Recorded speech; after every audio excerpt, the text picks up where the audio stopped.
Running burnout, it is absolutely real, and I know you're feeling it because you're here with me in this video. So today, I'm gonna help you figure out how to recover from burnout and what to do to prevent it in the future.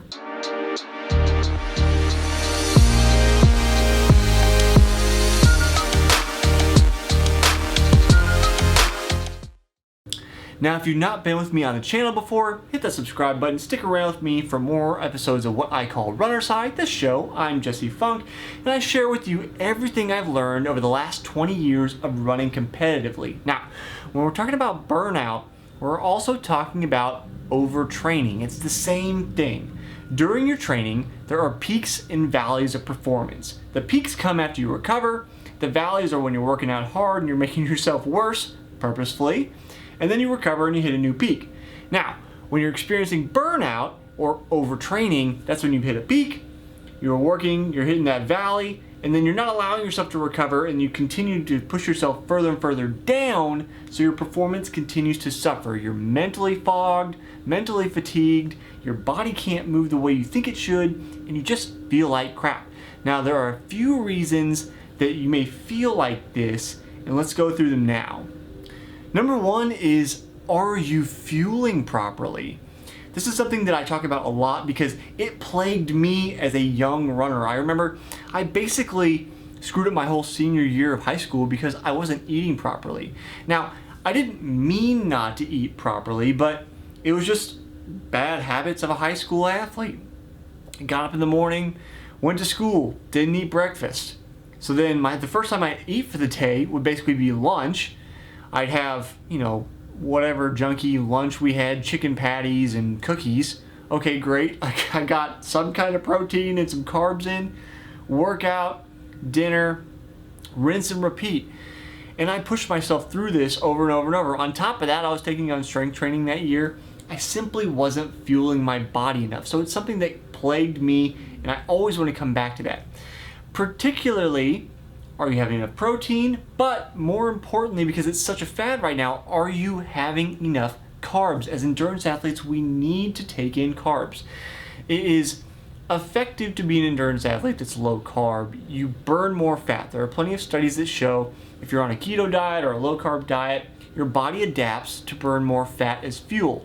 However, if you are focused on performance, we also know in those same studies that when you're trying to go for the high end of stuff, that is, when you're trying to go fast, that suffers because you don't have the muscle glycogen, the carbs or the sugar in your muscles to burn for that higher amount of fuel. So yes, you can get away with it, but if you're doing that and also doing high intensity training, also doing stuff to try to be faster, it can be a big hindrance to your performance and can lead to overtraining. One way to incorporate that food into your life, besides being meticulous about all of your macros, is to do something called intuitive eating. Now, it is just what it sounds like. You eat what you feel like you should eat, but it can be more complicated and just as simple as that. If you want to know more about that, check out an episode of the Smart Athlete podcast I did here on this channel. Look up Sarah Slichter back several episodes ago. It's been a little while, but she specializes in running, and we talk about how underfueling really hinders a lot of her clients and how she helps them get back into a good place. So look that up here after this episode. Hit subscribe so you'll be around for more episodes of the Smart Athlete podcast in the future.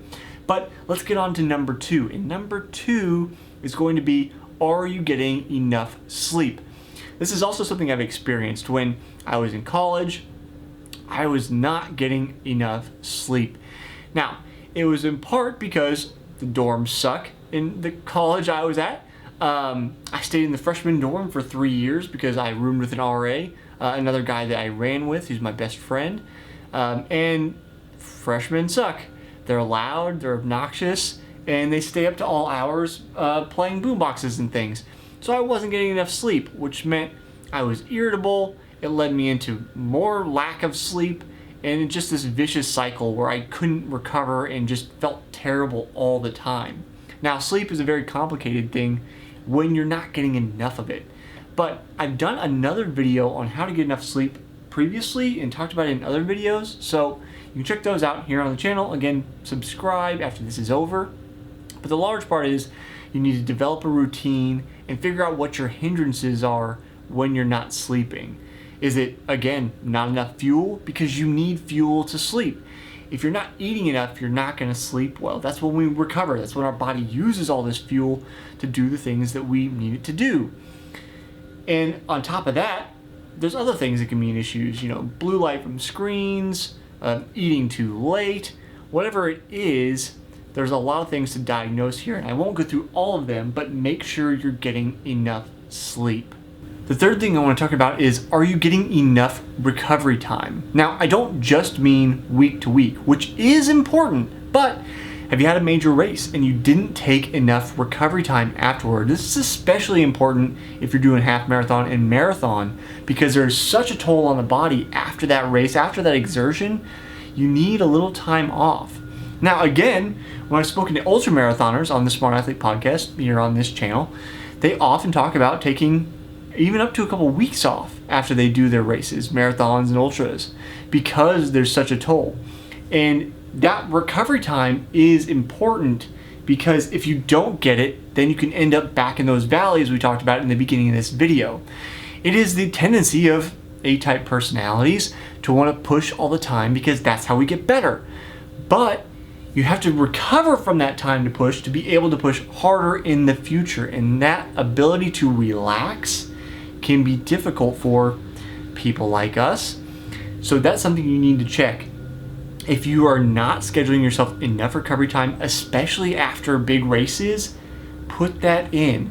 I've made a habit of every year now, at the end of my year, after my A race, whatever that is, I take 3 weeks off. I don't do anything. And I've noticed that my consistency throughout the year and my ability to improve quicker has actually gone up because I take that time off. I allow my body to fully recover and actually decay a little bit. That's the scary part. But you can do it, I promise. Allow myself to decay a little bit and then build back from there with a complete, whole, healed body after that big effort. So how do you prevent this in the future? Well, one thing you can do is take stock of your training log. You're keeping a training log, right? You know what you're doing from day to day. You write it down. You write down how you feel. That's very important. One thing you can do with your training log first is keep it if you're not keeping it, but along with that, write down how did you feel. Did you feel good? Did you feel bad? Did you feel bad but you performed? Did you feel good but you were really slow? Write all of that down. On top of that, quantify it. Use an RPE scale, a rate of perceived exertion, just 1 to 10. How hard did that exertion feel? Now, if you're doing long runs and you're feeling like, man, it's a 7, it's an 8, consistently, then either you're running your long runs way too long, or that's a sign that you need to take a break or cut your mileage down to allow yourself to recover. One thing you can do is, if you're running on a 4-block period, meaning you work out hard for 3 weeks and then you have 1 week of recovery, move to a 3-week block. This is something I did a number of years ago. It isn't right for everybody, but it is one way to recover more. The other thing you can do with your training log is keep track of your resting heart rate. Take your resting heart rate when you wake up in the morning. A sign of overtraining, a sign of burnout that appears early on, is an increased resting heart rate.